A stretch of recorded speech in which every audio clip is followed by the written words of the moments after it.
ในบทที่4ของปึ้มเงินสร้างเงินพรภัทรพลได้ยกประเด็นที่สำคัญที่สุดซึ่งเป็นจุดแยกระหว่างคนรวยและคนชนชั้นกลางนั่นคือการแยกแยะระหว่างทรัพย์สิน asset และหนี้สิน liability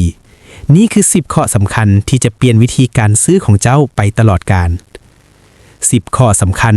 ทรัพย์สิน versus หนี้สิน asset versus liabilityนิยามใหม่ของทรัพย์สินที่แท้จริงคือสิ่งใดก็ตามที่เอาเงินเข้าถงของเจ้าเช่นค่าเช่าปันผลกำไร ถ้ามันบ่สร้างรายได้มันอาจจะบ่แม่นทรัพย์สินในเชิงการเงินนิยามของหนี้สินคือสิ่งใดก็ตามที่ดึงเงินออกจากถงของเจ้าเช่นค่าผ่อนรถค่าบำรุงรักษาดอกเบี้ยเงินกู้กับดักของชนชั้นกลางคนส่วนใหญ่มักเข้าใจผิดว่าเหือนหรือรถคือทรัพย์สินที่ใหญ่ที่สุดแต่ในความเป็นจริงถ้าเจ้าต้องจ่ายค่าผ่อนและค่าซ่อมแซมทุกเดือนโดยบ่มีรายได้กลับคืนมาสิ่งนั้นคือหนี้สินกระแสเงินสดคือตัวตัดสินบทนี้สอนให้เบิ่งที่ทิศทางของเงินถ้าเงินไหลเข้าเท่ากับทรัพย์สินถ้าเงินไหลออกเท่ากับหนี้สินการสะสมทรัพย์สินคนรวยจะเอาเงินไปซื้อทรัพย์สินเพื่อให้ทรัพย์สินนั้นสร้างรายได้ส่วนคนทั่วไป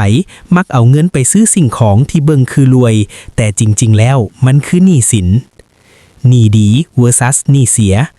หนี้ดีแม่นหนี้ที่กู้มาเพื่อสร้างทรัพย์สินเช่นกู้เงินมาเฮ็ดหอพักให้เช่าหนี้เสียแม่นหนี้ที่กู้มาเพื่อบริโภคเช่นผ่อนโทรศัพท์ผ่อนเครื่องนุ่งยี่ห้อลดคือลดหลุดบุตรเตือนสติว่าลดทันทีที่ขับออกจากศูนย์มูลค่าของมันจะลดลงทันทีมันเป็นหนี้สินที่เสื่อมค่าไวที่สุดถ้าบ่ได้ใช้เพื่อสร้างรายได้เหือนเป็นได้ทั้งสองอย่างถ้าเจ้าซื้อเหือนเพื่ออยู่เองมันคือหนี้สินเพราะมีรายจ่ายแต่ถ้าเจ้าซื้อเหือนเพื่อปล่อยเช่าแล้วมีกำไรหลังหักค่าผ่อนมันจะกลายเป็นทรัพย์สินทันทีความรวยที่แท้จริงบ่ได้วัดกันที่ว่ามีทรัพย์สินมูลค่าเท่าใดแต่วัดกันที่ว่าทรัพย์สินนั้นสร้างรายได้ให้เจ้าได้ดลปานใด